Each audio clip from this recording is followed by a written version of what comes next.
강의 22번째 말씀을 드리겠습니다. 거짓 예배와 진정한 예배라는 제목으로 말씀을 드리는데, 지난번에 제가 드렸던 말씀을 조금 복습을 하면은 우리 예수님께서 예배에 대해서 가르쳐 주신 그 말씀을 살폈던 것입니다. 우리가 성경 전체를 보면은 예수님께서 예배에 대해서 직접 가르쳐 주신 말씀은 여기 요한복음 4장이 유일합니다. 예수님을 선지자로 인식하게 된 이 사마리아 여인이 평상시 궁금하던 질문을 예수님께 드렸는데, 그것은 20절 말씀에 보면은 우리 조상들은 이 산에서 예배를 드렸는데 당신들의 말은 예배할 곳이 예루살렘에 있다고 합니다. 그게 어떻게 된 겁니까? 이 산은 사마리아인들이 예배를 드리던 성전이 있는 그리심산입니다. 우리는 그리심산에서 예배를 드리는데 유대인들은 예루살렘에서 예배를 드리고 있는데 이게 어떻게 된 겁니까? 그 질문을 했던 것입니다. 우리 예수님께서는 그 질문을 들으시고, 여자여, 내 말을 믿으라. 이 산에서도 말고 예루살렘에서도 말고 너희가 하나님께 예배할 때가 온다. 그렇게 대답을 하셨습니다. 그러니까 사마리아 여인은 어디서 예배를 드려야 됩니까? 예배 장소를 물었는데, 우리 예수님께서는 예배 장소가 아니라 예배 때를 말씀하셨다 이 말이에요. 당시 유대인들은 예루살렘 성전에서만 예배를 드려야 진정한 예배고 다른 데서 드리는 예배는 예배가 아니다, 그렇게 생각을 했어요. 또 사마리아인들은 그리심산에서만 예배를 드려야지 다른 데서 예배 드리는 것은 또 진정한 예배가 아니다, 그렇게 생각을 했어요. 그런데 예수님은 이 산도 아니고 저 산도 아니다. 그러면서 예수님께서 뭐라 그랬어요? 피스투에 모이. 피스투에 모이라는 건 뭐냐면 나를 믿으라, 그 말이에요. 나를 믿으라. 종교적인 전통이나 어떤 사람의 주장도 믿지 말고 내 말만 믿으라 이 말이에요. 나만 믿으라 이 말이에요. 우리가 이 시대에도 성령의 역사로 거듭나고 영생을 얻은 저와 여러분들은 사람의 소리가 아니라, 사람의 전통이 아니라 예수님의 말씀만 믿어야 될 줄로 저는 생각합니다. 그렇다면은 예수님께서 언급하신 예배 때라고 하는 것은 무엇을 가르쳐 주고 있는가? 오늘은 제가 그 말씀을 드리려고 합니다. 예배에 대한 예수님의 가르침은 그 앞에 나오는 니고데모에게 거듭나는 진리에 대해서 말씀하셨잖아요.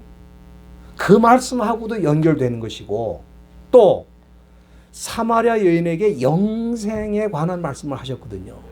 그 말씀하고도 연결되는 것입니다. 그러니까 무슨 얘기냐 하면은 그 성령의 역사로 거듭난 사람, 그리고 영생을 얻은 사람들이 드리는 그 예배는 본질적으로 세상 종교에서 강조하는 예배와 다르다 이 말이에요. 어떻게 다르습니까? 세상 종교는 예배의 장소를 중요하게 생각합니다.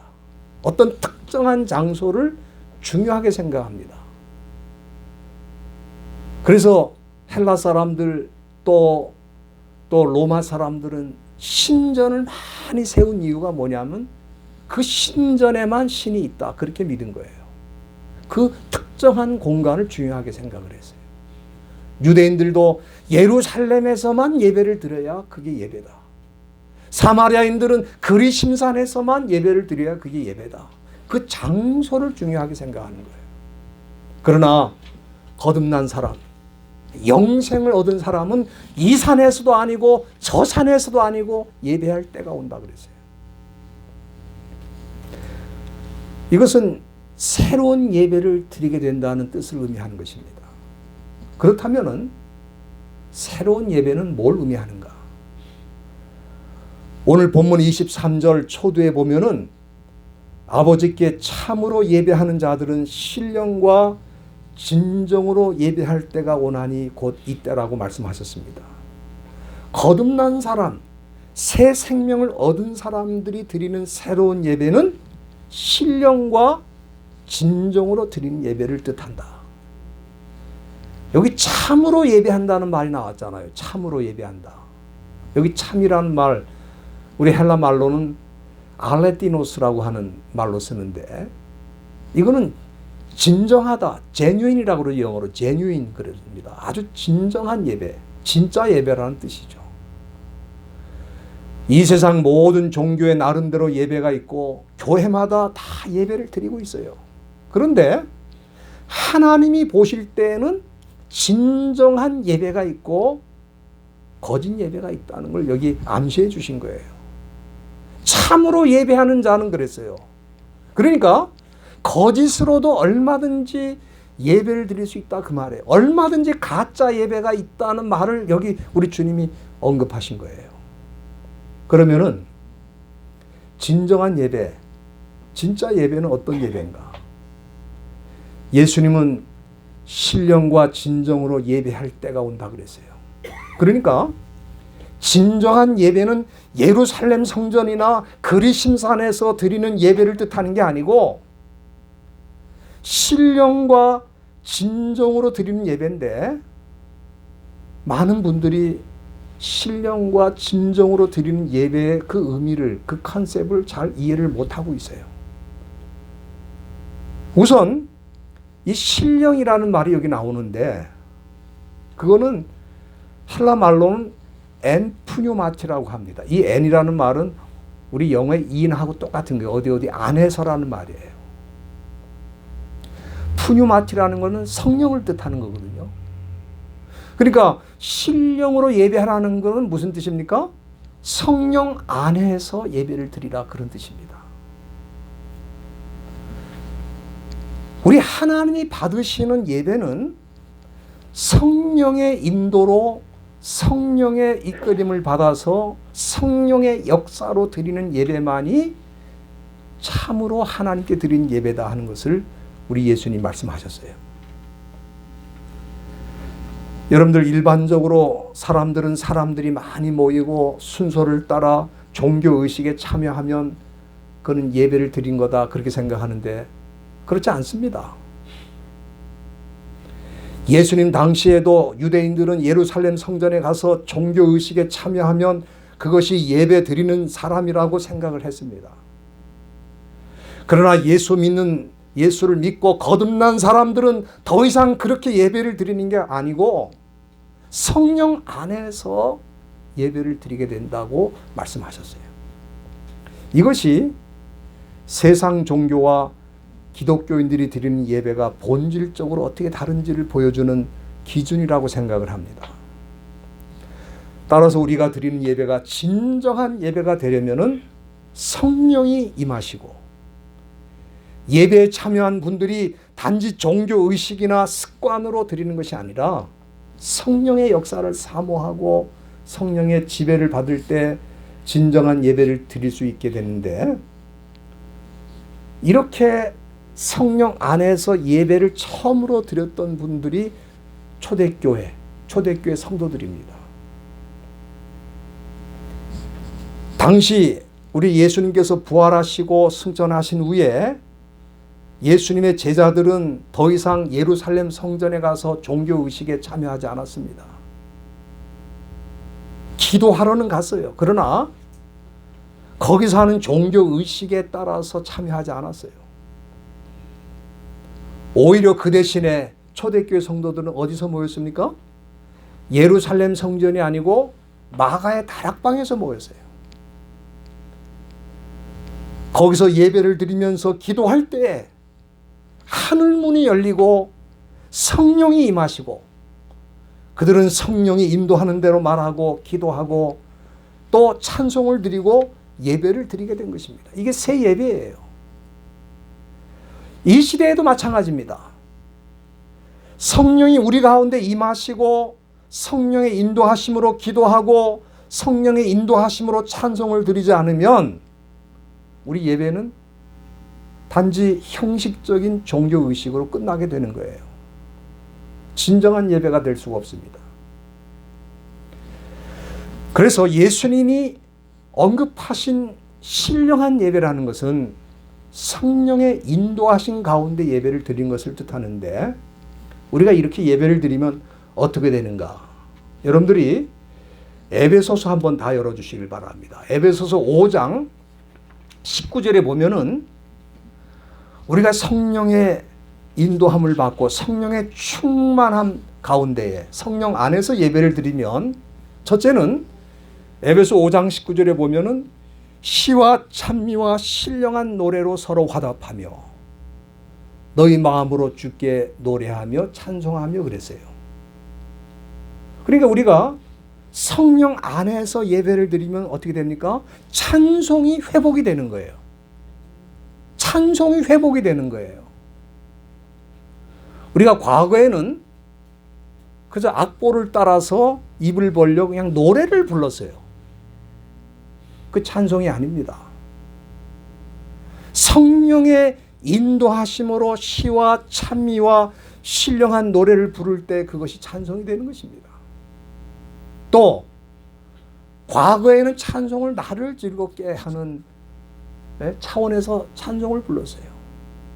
요즘 뭐 찬양 집회다 뭐다 한데 가보면은 정말 하나님께 찬양을 드리는 건지 아니면 자기를 기쁘게 하는 건지 구분이 잘 안 돼요. 여기 분명히 말씀했잖아요. 성령의 인도함을 따라서 예배를 드리게 되면은 주께 노래하며 그랬어요. 주께 노래하며 찬송하며 그랬어요. 진정한 예배는 주님께 찬양을 드리는 예배입니다. 그 어떤 사람도 찬송의 대상이 될 수가 없어요. 캐톨릭처럼 마리아나 무슨 성 바울이나 이런 사람들이 찬미의 대상이 아닙니다. 오직 주님께만 찬미의 대상이 돼야 되는 거예요. 그것이 성령의 인도를 받아서 드리는 예배의 진정한 모습입니다. 그리고 또 한 가지 성령의 인도하신 가운데 예배를 드리게 되면 그 다음 구절 에베소 5장 19절에 보면은 범사의 우리 주 예수 그리스도의 이름으로 항상 아버지 하나님께 감사하고 그랬어요. 우리가 성령 안에서 성령의 인도하신 가운데 예배를 드리면 감사가 넘치게 될 줄로 믿습니다. 예배를 드리는 첫 순간부터 감사가 터지는 거예요. 왜? 내가 과거에는 우상을 숭배하고 세상을 숭배하던 사람이었지만 이제 하나님께서 나에게 은혜를 베풀어 주시고 이곳에서 예배를 드릴 수 있도록 예배자로 세워주신 것이 너무너무 감사해요. 또 하나님의 말씀을 듣는 가운데 말씀을 깨우치고 말씀이 우리 가운데 임할 때 그 말씀 때문에 또 감사해요. 그래서 이 자리를 떠날 때에는 하나님이 나에게 주신 은혜가 너무 커서 하나님 앞에 또 감사를 드리면서 이 자리를 떠나게 되는 것입니다. 그러니까 성령의 인도하신 가운데 예배를 드리면은 첫째는 찬송이 터지고 두 번째는 감사가 터지게 될 줄로 믿습니다. 그것이 진정한 예배의 모습이다 이 말이에요. 그 다음에 우리 예수님이 가르쳐 주신 두 번째 진짜 예배는 23절에 보면 진정이라는 말이 나오는데 이 진정이라는 말은 엔 알레데이아 그렇게 말합니다. 엔이라는 건 또 어디 안에서라는 말이고 알레데이아는 진리를 말하는 거거든요. 진리 안에서 예배를 드리는 것을 의미하는 것입니다. 그렇기 때문에 과거의 종교들 또 이 세상 종교들은 다 뭡니까? 하나님의 말씀은 없고 의식이 있는 거예요. 종교 의식에 참여하는 거예요. 그러나 거듭난 사람, 새 생명을 얻은 사람들은 예배 드릴 때마다 진리 안에서 예배를 드려야 되기 때문에 예배를 드릴 때 하나님의 말씀이 우리 가운데 임하고 그 말씀을 깨우치고 그 말씀이 분명하게 선포되고 이 말씀이 우리에게 임할 때 그것이 진정한 예배가 되는 거예요. 말씀이 없는 예배는 그건 다 가짜라 이 말이에요. 가짜. 사도행전 10장에 보면은 고넬료라고 하는 사람이 나오는데, 이 사람은 당시 유대 땅을 지배하던 로마 제국 군대에 속한 장교였습니다. 그러나 성경을 보니까 비록 로마 제국의 점령군 장교로서 유대 땅에 와 있지만 그는 경건하여 온 집으로 더불어 하나님을 경외하고 백성을 많이 구제하고 하나님께 항상 기도했다 그랬어요. 그러니까 그는 이방인이었지만 당시 유대교 전통을 따르는 유대인들보다 더 신실하게 하나님을 믿은 거예요.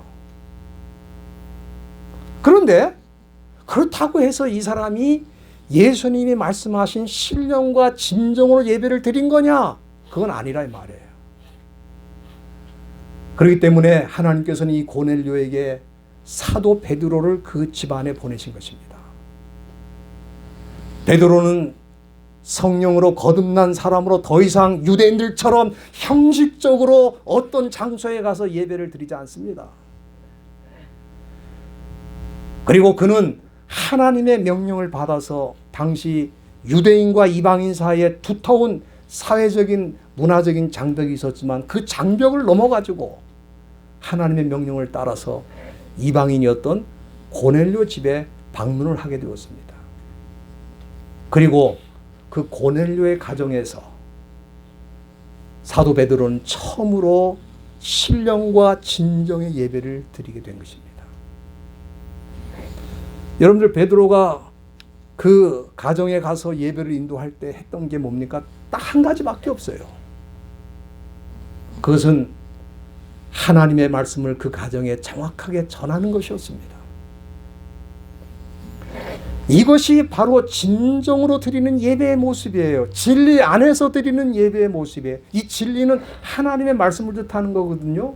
하나님 말씀 안에서 고넬료가 예배를 드리게 된 겁니다. 그 가정 전체가. 그는 경건한 사람이었습니다. 그는 하나님을 경외하는 사람이었습니다. 그러나 아직 진리 안에서 드리는 예배, 진정으로 드리는 예배가 뭔지를 모르는 거예요.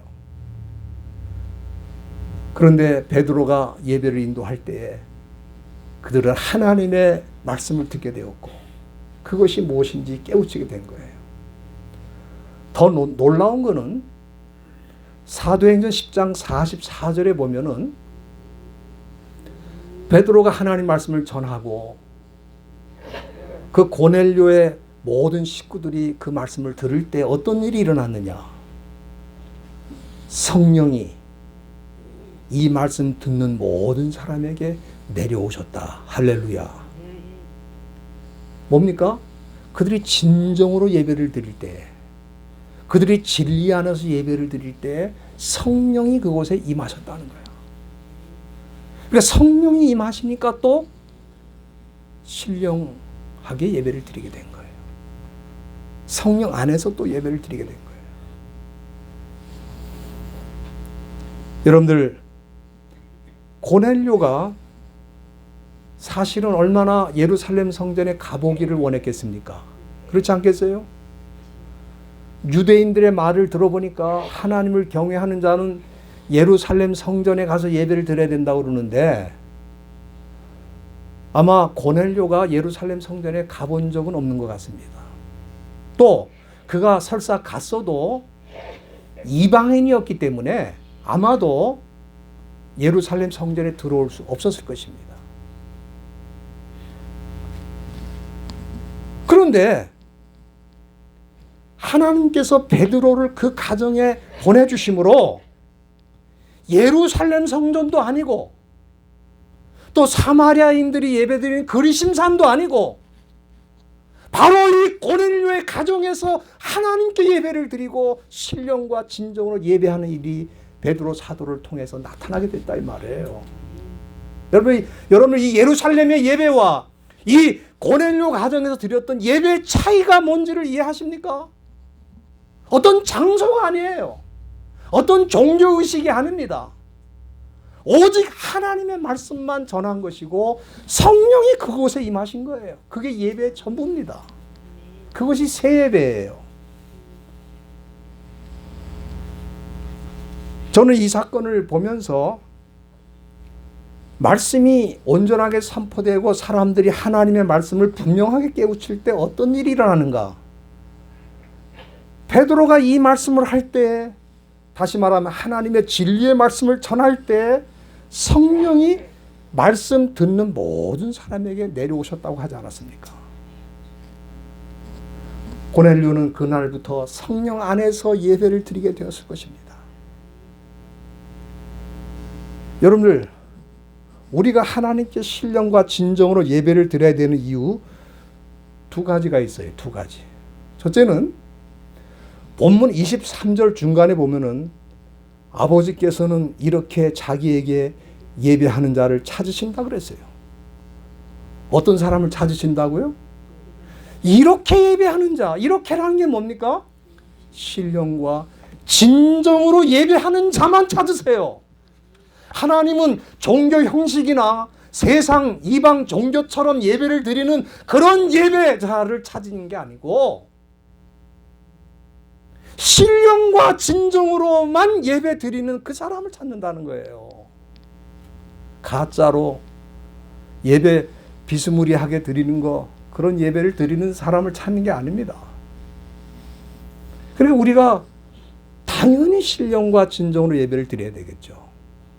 왜? 그 예배만 참 예배로 인정하시고 그 예배를 예배하는 자를 찾으시기 때문에 그렇습니다.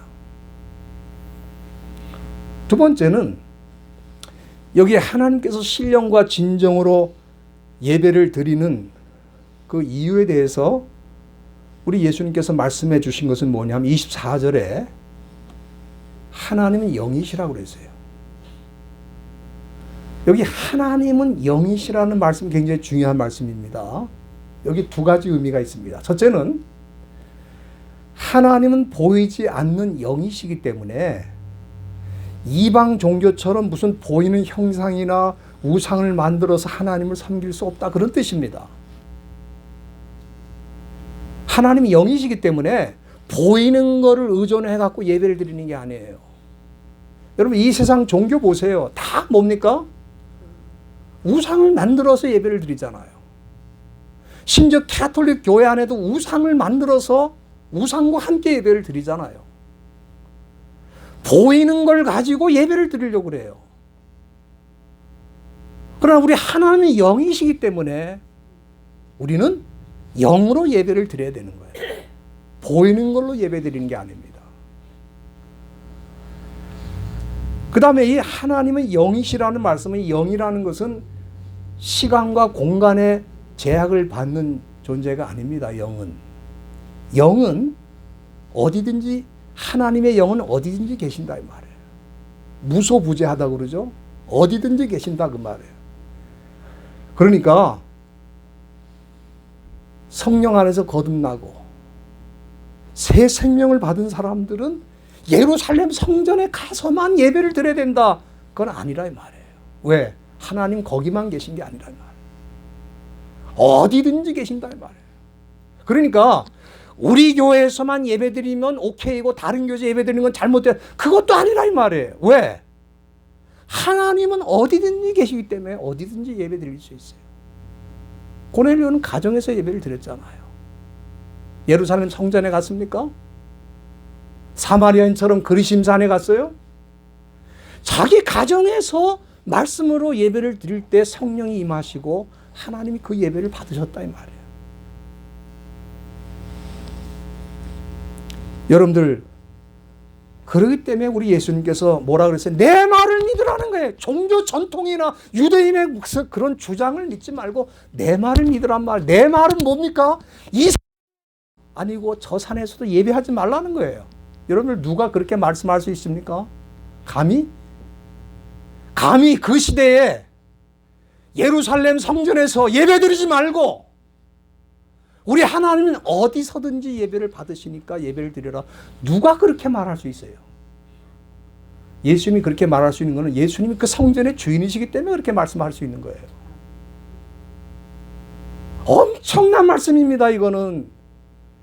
그러니까 내 말을 믿으라는 것이, 이 사마리아 여인에게 내 말을 믿으라는 건 뭡니까? 이 사마리아 사람들은 그리심산에서만 예배를 드려야 된다고 그러는데, 아니 유대인들은 예루살렘에서 예배를 드려야 된다 그러면 이게 어떻게 된 겁니까?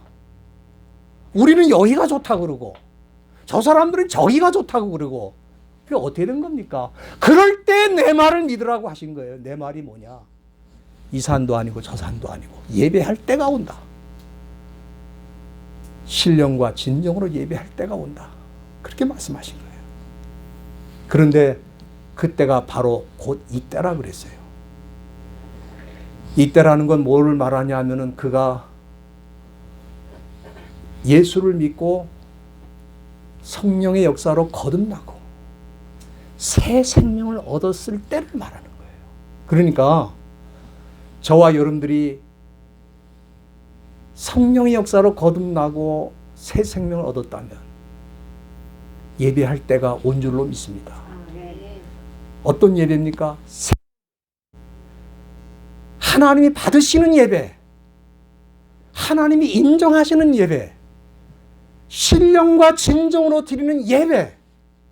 그 예배는 거듭난 사람과 새 생명을 얻은 사람에게만 열려 있고, 나머지는 어떻게 하느냐? 다 거짓 예배를 드릴 수밖에 없다는 거야.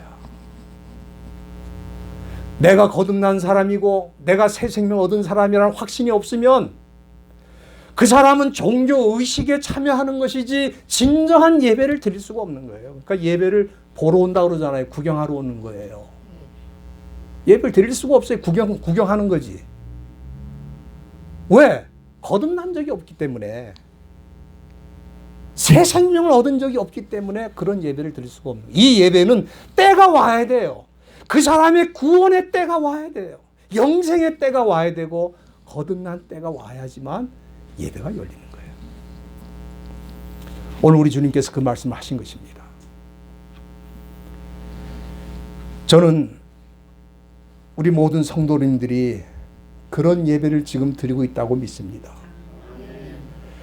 그래서 제가 늘 강조를 하고 있습니다만은 정말 우리 하나님 기뻐하시는 예배를 드려야 돼요.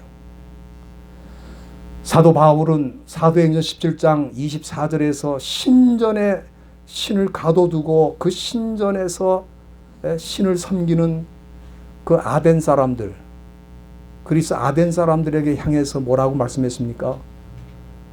우리가 믿는 하나님은 사람이 손으로 지은 성전에 계시지 않는다 그랬어요. 더 이상 신전에 하나님을 가둬두고 예배하지 말라는 거예요. 저와 여러분들은 거듭난 사람으로서 이미 신령과 진정으로 드린 예배의 의미를 알고 오늘도 이 예배에 참여한 줄로 믿습니다. 우리 일생이 그런 예배가 되시기를 간절히 바랍니다. 기도하시겠습니다. 하나님 아버지,